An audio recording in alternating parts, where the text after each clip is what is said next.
बेटा आज मेरे पास है ना बुक तो है नहीं, मैं आपको जनरल चीजें बता रहा हूँ, ठीक है। जो हमने अभी जो करा है उसको एक बार रिवाइज कर लेते हैं, ठीक है। और उसमें जो जो हम अभी हमने जो चैप्टर चल रहा था क्वाड्रिलेटरल का, है ना। क्वाड्रिलेटरल में जो आपकी फिगर्स हैं, quadrilateral it is a polygon, ठीक है, which is found by 4 line segment. कोई भी 4 लाइन सेगमेंट से मिलके अगर हम बनाते हैं, वो क्या कहलाता है आपका, क्वाड्रिलेटरल कहलाता है। क्वाड्रिलेटरल में जो है आपके ये वर्टिसेस कहलाती हैं, जो एंडिंग पॉइंट है, ये आपकी वर्टिसेस है ए बी सी डी। और ये ए बी बी सी और सी डी और डी क्या है, लाइन सेगमेंट है, इनसे क्लोज फिगर बनती है ना। तो वो क्या कहलाती है आपकी, क्वाड्रिलेटरल कहलाती है। तो क्वाड्रिलेटरल में इनके सम ऑफ ऑल एंगल्स, वो हमारा फॉर्मूला जो होता है n-2 into 180 डिग्री। ये हमारा फॉर्मूला है कि किसी भी polygon sum of interior angle निकाल के लिए, तो इंटीरियर एंगल सम बताएगा 360 डिग्री। लेकिन इससे ये नहीं पता चलता कि एंगल कितने कितने डिग्री होंगे, ठीक है। तो आपके जो कंडीशन में अगर या तो वो देते हैं कोई कंडीशन, उसी कंडीशन के हिसाब से हम निकाल सकते हैं। सपोज करिए कि ये एंगल आप एक्स दिया हुआ है, ठीक है, ये एंगल 30 डिग्री है और ये एंगल आपका 80 डिग्री है। तो आपको ये फोर्थ एंगल जो है ये दिया हुआ है 100 डिग्री का। तो ये आपका एक्स की वैल्यू आपको फाइंड आउट करने के लिए दी जाती है। ये हमें पता है कि चारों एंगल का सम कितना होता है, 360 डिग्री होता है। तो हम इसका यूज करके जो है ये एंगल फोर्थ एंगल निकाल सकते हैं। तो ये हम x plus 30 plus 80 plus 100 is equal to 360, ठीक है। तो n की वैल्यू हमने यहाँ पर 4 रखी थी, यहाँ पर 4 रखने के बाद 4 माइनस 2 इंटू 180 यानी कि 360 डिग्री होगा। तो इस तरीके से हमने इसको x की वैल्यू फाइंड आउट कर सकते हैं। ये नंबर्स जो है आप इनको ऐड कर सकते हैं, 180 180 में 30 ऐड किया 210 हो गया, इज इक्वल टू 360 डिग्री हो गया। तो x की वैल्यू आ जाएगी आपकी 360 माइनस 210, यानी कि इसकी वैल्यू हो गई आपकी 150 डिग्री। तो ये कोई नई चीज नहीं है जो हमने आज बताई है आपको, ये आप पहले से ही करते आ रहे हैं। इसलिए यहाँ पर आपको जो है जो भी इतने भी एंगल दिए हुए हैं, ठीक है, उनका सबका सम जो है वो 360 रखना है। अब बात करते हैं पेंटागन की। ये अगर रेगुलर हो जाता है ना, रेगुलर का मतलब होता है कि ऑल साइड्स आर इक्वल। सारी साइड अगर इक्वल होती हैं तो क्या होता है, एंगल भी इक्वल हो जाते हैं। तो अभी हम जो है जो कंडीशन दी हुई है, अब हमें एक पॉलीगॉन पेंटागन लेते हैं। पेंटागन में जो है 5 साइड होती हैं। ये हमने बनाया pentagon A B C D, ठीक है। ये अगर रेगुलर पेंटागन है तो इसका मतलब क्या होगा कि ऑल साइड्स आर इक्वल। सारी साइड अगर इक्वल है तो क्या होगा, इनका एंगल कितने डिग्री का होगा ये हमें फाइंड आउट करना है, ठीक है। तो सारे एंगल इक्वल होंगे, तो सपोज करो एक एंगल अगर x है तो ये भी x हो जाएगा, ये भी x हो जाएगा, यानी कि सबका सम हमारा कितना हो जाएगा, 5x हो जाएगा। इन सबका सम हमारा किसके बराबर होना चाहिए, n-2 180 डिग्री, यानी कि 5-2 इंटू 180 डिग्री। यानी कि हमें x की वैल्यू अगर फाइंड आउट करनी है तो ये हो जाएगा 3 इंटू 180 डिवाइडेड बाई 5 ना। 5 से हमने इसको डिवाइड किया, 5 3 जा 15, 5 6 जा 30। तो इसकी वैल्यू आपकी आ रही है, यहाँ से हम 5 को नीचे डिवाइड कर लिया, 3 6 जा 18, 3 3 जा 9, 183। यानी कि अगर ये रेगुलर पेंटागन है तो रेगुलर पेंटागन के जो एंगल्स हैं, है ना, वो कितने के होंगे, 108 डिग्री के होंगे सारे एंगल्स, ठीक है। इसी तरीके से आप रेगुलर अगर क्वाड्रिलेटरल है, रेगुलर क्वाड्रिलेटरल में क्या होगा, ऑल एंगल्स क्या हो जाएंगे, वो इक्वल हो जाएंगे। तो उसमें हम क्या कर सकते हैं, अगर रेगुलर क्वाड्रिलेटरल के एंगल निकालने हैं तो 4x इक्वल टू कितना होगा, 360 हो जाएगा, है ना। क्वाड्रिलेटरल के चारों एंगल का सम 360 डिग्री होता है। तो x की वैल्यू कितनी आ जाएगी, 4 9 या 36। तो ये हमने x की वैल्यू हमने जो फाइंड आउट की है वो 90 डिग्री हो गई, ठीक है। तो ये जो रेगुलर क्वाड्रिलेटरल है, तो रेगुलर क्वाड्रिलेटरल का मतलब है कि आपकी चारों साइड आपकी इक्वल है, ठीक है, और चारों फिर एंगल भी इक्वल हो गए। तो ऐसी कंडीशन को जिसमें चारों साइड इक्वल होती हैं और चारों एंगल इक्वल हो जाए, उसका नाम हमने क्या रखा है,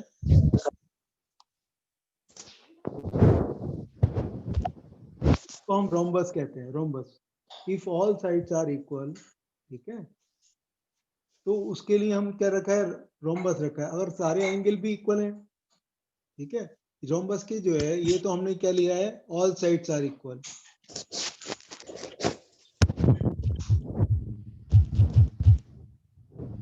यहाँ पर हमारी साइड्स इक्वल हैं, लेकिन अगर एंगल इक्वल है, लेकिन रोम्बस के क्या होता है, रोम्बस के सारे एंगल इक्वल नहीं होते, ठीक है। तो अगर सारे एंगल अगर इक्वल नहीं होंगे तो जो है ये आपका, अगर सारे एंगल इक्वल हो जाते हैं तो हम इसको स्क्वायर कहते हैं। तो अगर सारे एंगल अगर इक्वल हैं तब तो वो एक स्क्वायर कहलाएगा। जैसे कि हमने अभी x की वैल्यू निकाली 90 डिग्री की, अगर सारे एंगल इक्वल हैं। और रोम्बस में क्या होता है, ऑल साइड्स आर इक्वल मगर एंगल इक्वल नहीं होते। तो थोड़ा सा माइन्यूटली डिफरेंस है रोम्बस में और स्क्वायर में। तो यहाँ पर आप ध्यान से देखो कि है ना, हमने जो बनाया हुआ स्क्वायर है, स्क्वायर के साइड्स भी इक्वल हैं और एंगल भी इक्वल है। और रोम्बस में क्या होता है, रोम्बस में आपकी ऑल साइड्स आर इक्वल, ठीक है। अपोजिट, क्योंकि रोम्बस जो है एक पैरेललोग्राम भी होता है, तो अपोजिट एंगल कैसे होते हैं, इनके इक्वल होते हैं। तो इसी तरीके से जो है हम बाकी चीजें हम निकाल सकते हैं। चलिए और क्वेश्चन इसी शेप में हम लेते हैं।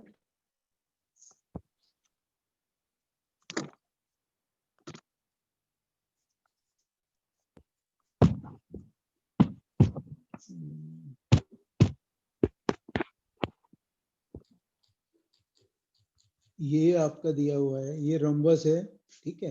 रोम्बस की आपको कंडीशन क्या दी हुई है, ए बी सी डी।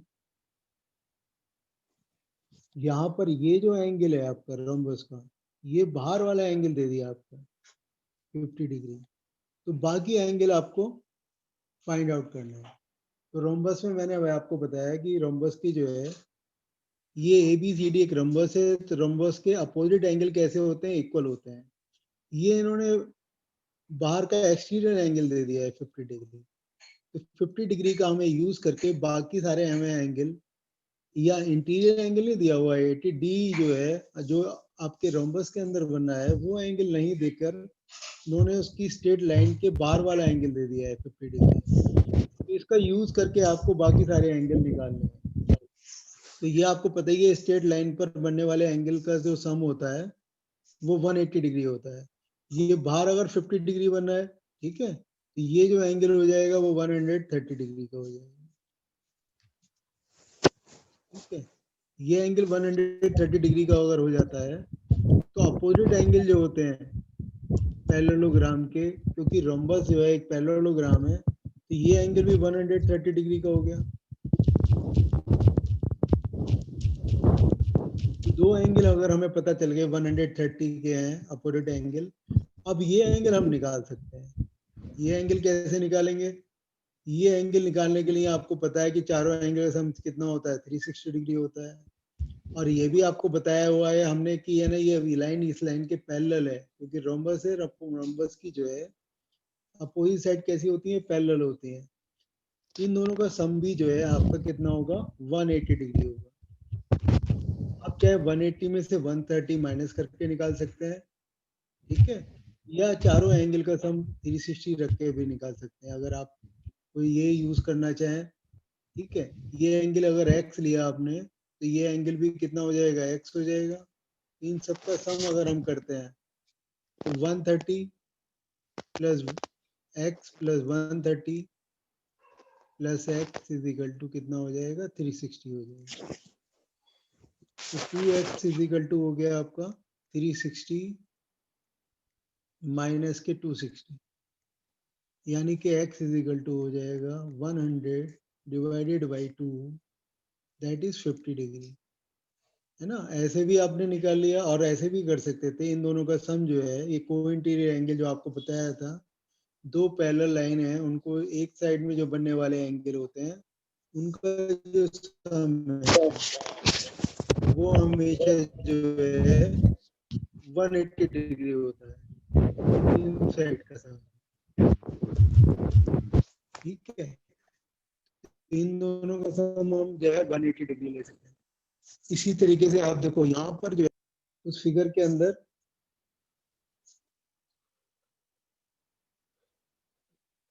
ये क्वाड्रिलेटर कोई बना हुआ है, ठीक है। चलो पेंटागन बना दिया हमने। पेंटागन के अंदर ये रेगुलर पेंटागन नहीं है, सपोज करिए ABCD और ये E दिया हुआ है। क्या रिलेशन दिया हुआ है इसके अंदर कि जो एड ये एंगल अगर x है और ये एंगल जो है ये आपका 2x है और ये एंगल 3x है, ये 4x है और ये 5x है। मतलब हर एंगल जो है उसका 2x 3x 4x और 5x है। तो आपको x की वैल्यू फाइंड आउट करनी है। तो x की वैल्यू फाइंड आउट करने के लिए हमें सारे एंगल का सम कितना होना चाहिए, पेंटागन है अगर, पेंटागन के जो है सारे एंगल का सम कितना होता है 540, है ना। अगर आप भूल जाएं तो आप इससे निकाल सकते हैं n माइनस के 2 180 डिग्री। तो n माइनस 2 180 डिग्री अगर आप करते हैं, n की वैल्यू कितनी है, यहाँ पर 5 है, तो n की वैल्यू 5 ले सकते हैं। तो यहाँ पर इनका सबका सम यानी कि x और 2x और 3x 4x 5x इनका सबका सम कितना होना चाहिए, 540 के इक्वल आ जाना चाहिए। तो अगर आप इनको ऐड करते हैं, x है ये 2x plus 3x 4x plus 5x is equal to n minus 2 into 180 degree. तो 3 और 3 6 और 4 10 15x हो गया। 15x is equal to 540। यहाँ से हम एक एंगल की वैल्यू अगर हम निकालना चाहें, x इज इक्वल टू हो जाएगा 540 डिवाइडेड बाई 50, है ना। इसको आप डिवाइड कर लो, 15 3 जा 45 और 15 6 जा 90 डिग्री, ठीक है। तो 36 डिग्री आ रही है x की वैल्यू। x की वैल्यू 36 डिग्री है, तो एंगल एंगल A तो 36 डिग्री का हो गया। और एंगल B कितना हो जाएगा, एंगल B 2x है तो 72 डिग्री का हो जाएगा। इसी तरीके से एंगल C कितना हो जाएगा, 3x है तो 108 डिग्री का हो गया। एंगल D 4 से मल्टीप्लाई करना है तो 4 से मल्टीप्लाई कर लेंगे, 144 डिग्री हो गया। एंगल E वो आपका आ जाएगा आपका 5x 180 डिग्री। तो इस तरीके से आपको जो रिलेशन हमने यूज किया वो सब हमने जो कंडीशन दी हुई थी उस कंडीशन के अकॉर्डिंग हमने सारे एंगल को फाइंड आउट कर लिया। और हमने कल भी देखो इस तरीके के क्वेश्चन किए थे, जैसे कोई क्वाड्रिलेटरल बना हुआ है, ठीक है। क्वाड्रिलेटरल में आपको ये एंगल दे दिया, बाहर वाला एंगल दे दिया, है ना, 30 डिग्री का। इसका यूज करके और रिलेशन जो दिया हुआ है ये आपका x दिया हुआ है, आपको x की वैल्यू फाइंड आउट करनी है। और यहाँ पर जो वैल्यू दी हुई है वो 2x दी हुई है, ठीक है। और ये जो है अपोजिट एंगल सपोज करो इसके इक्वल दिया हुआ है 2x, ठीक है। तो आपको x की वैल्यू फाइंड आउट करनी है।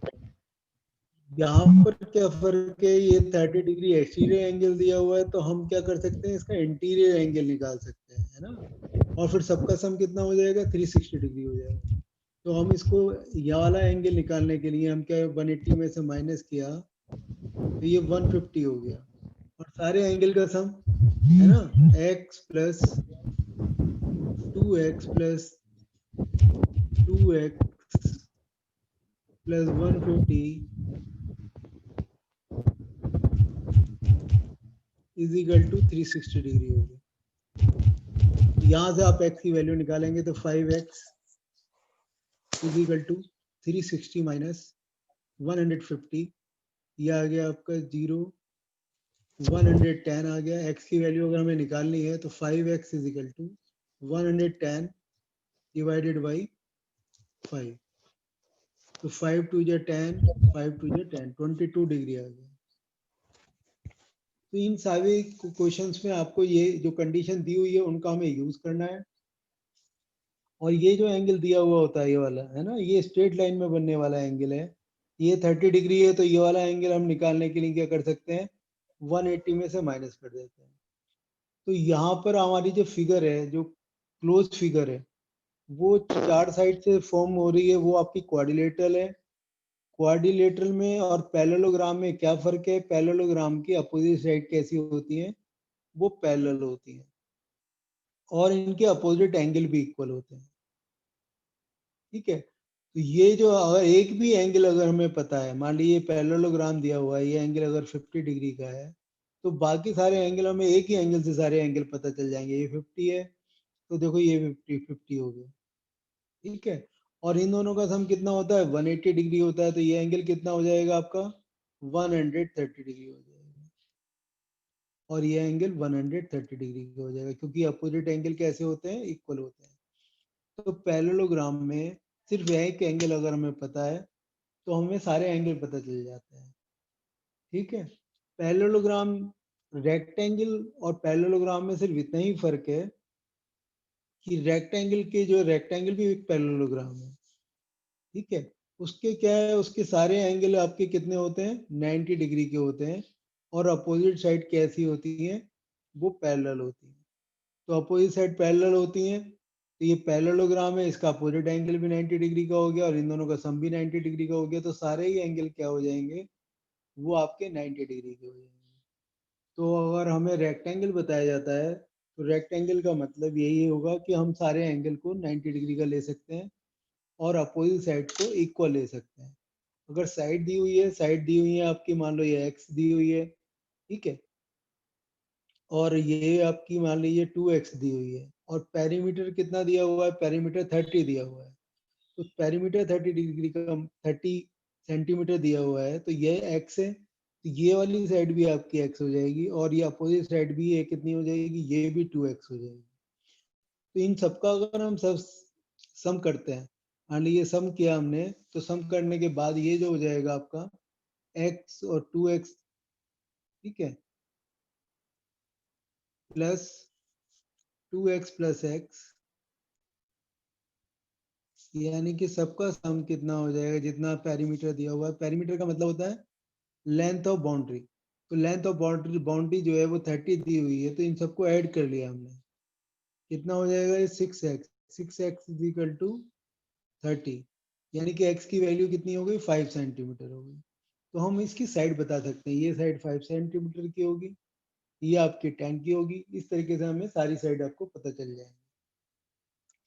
तो पेरीमीटर जो होता है वो लेंथ ऑफ बाउंड्री होता है, और ये अंदर वाले जो पोर्शन होता है, ये इसका एरिया कहलाता है। तो यहाँ आपके एरिया तो आपके अभी नहीं है, अभी सिर्फ पेरीमीटर का यूज करना है और एंगल हमें फाइंड आउट करना है। तो उसके लिए हमारे लिए ये पैदा होना, जो कंडीशन दी हुई है उस कंडीशन का यूज करके आप सम ऑफ ऑल साइड कर सकते हैं। इसी तरीके से जैसे मैंने इसमें आपको बताया है, उसी तरीके से रोम्बस और स्क्वायर में होता है। रोम्बस में मैंने अभी आपको पहले भी बताया था कि रोम्बस में क्या होता है, ऑल ऑल साइड्स इक्वल होती हैं, ठीक है। तो ऑल साइड इक्वल होने की वजह से क्या होता है, ये पैरेलल भी हो जाती हैं। ठीक है, अगर ऑल साइड इक्वल है और वन एंगल 90 डिग्री का है, तब क्या होगा, ये स्क्वायर हो जाएगा। बस इतना सा फर्क है। इसके अंदर 90, जैसे जो जो डिफरेंस आपका पैरेललोग्राम में और रेक्टेंगल में है, वही डिफरेंस रोम्बस और इसमें स्क्वायर में है। ठीक है, स्क्वायर की जो है सारी साइड इक्वल होती हैं, रोम्बस की भी ऑल साइड्स आर इक्वल। बस डिफरेंस ये है कि इसमें एंगल्स इक्वल नहीं होते, अपोजिट एंगल इक्वल होते हैं, लेकिन ये एडजेसेंट एंगल इक्वल नहीं होते। अगर एडजेसेंट एंगल भी इक्वल हो जाते हैं तब ये एंगल 90 डिग्री के हो जाएंगे, तब क्या हो जाएगा, ये स्क्वायर हो जाएगा। ठीक है, और एक दूसरी स्पेसिफिसिटी क्या होती है, रोम्बस के अंदर भी और स्क्वायर के अंदर भी इनके डायगोनल जो है वो 90 डिग्री पर बाइसेक्ट करते हैं। ये 90 डिग्री एंगल बनता है, ये वाला एंगल। ठीक है, तो ये 90 डिग्री का अगर एंगल है, ठीक है, इसके अंदर भी 90 डिग्री का एंगल फॉर्म होता है। तो इसका हम यूज कर सकते हैं कभी भी हमें क्वेश्चन में सोल्व करना है। ये हमें पता होना चाहिए कि जो डायगोनल है वो 90 डिग्री पर इंटरसेक्ट कर रहे हैं। और जैसे ये ट्राइंगल में दिया हुआ होता है, ट्राइंगल में इक्विलेटरल ट्राइंगल है, इक्विलेटरल ट्राइंगल इसकी सारी साइड इक्वल होती हैं, वो इक्विलेटरल ट्राइंगल होता है। ठीक है, और उनके एंगल भी सारे इक्वल हो जाते हैं, क्योंकि तीनों एंगल का सम 180 डिग्री का होता है, तो ये 60 डिग्री के एंगल हो जाते हैं। ठीक है, और एक होता है आइसोसेलेस ट्रायंगल। आइसोसेलेस ट्रायंगल में क्या होगा, आइसोसेलेस ट्रायंगल के अंदर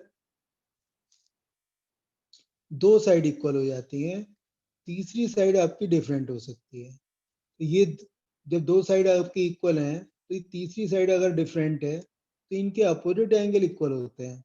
ये वाला एंगल इस एंगल के इक्वल होगा, ये एंगल आपका डिफरेंट हो सकता है। इसे हम क्या कहते हैं, आइसोसेलेस ट्रायंगल कहते हैं।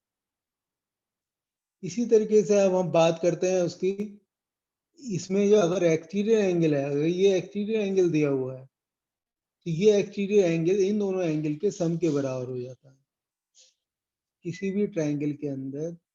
ठीक है, ये जो एंगल हमने बाहर, अगर जो एक्सटीरियर एंगल है, इसको एक्सटीरियर एंगल बोलते हैं, इसका सम, क्योंकि देखो इन दोनों एंगल का सम, जैसे मान लीजिए एक्स लिया है मैंने और ये एंगल वाई लिया है, एक्स और वाई का सम कितना होगा, ये 180 डिग्री होगा। ठीक है, इन दोनों का सम 180 डिग्री है। जब इन दोनों एंगल का सम 180 डिग्री है और तीनों एंगल का सम भी 180 डिग्री होता है ना, जब तीनों एंगल का सम भी 180 डिग्री है और इन दोनों एंगल का भी सम 180 डिग्री है, आप ऐसे करके लिख के बता सकता हूँ मैं, एक्स प्लस वाई, इन दोनों का सम 180 डिग्री हुआ। इसी तरीके से ये नाम रख दिया। अगर हम कैंसिल कर देते हैं तो एक्स इजिकल टू कितना हो जाएगा, ए प्लस बी हो जाएगा। यानी कि इससे ये प्रूव होता है कि एक्सटीरियर एंगल इन दोनों इंटीरियर अपोजिट एंगल के सम के इक्वल होता है। ठीक है, चलो जो चीज मैंने आपको जनरल चीजें बताई हैं बेटा, ये सब चीजें आपको पता होनी चाहिए। ठीक है, फिर नेक्स्ट क्लास में हम एक्सरसाइज को कंप्लीट करेंगे। ठीक है, थैंक यू।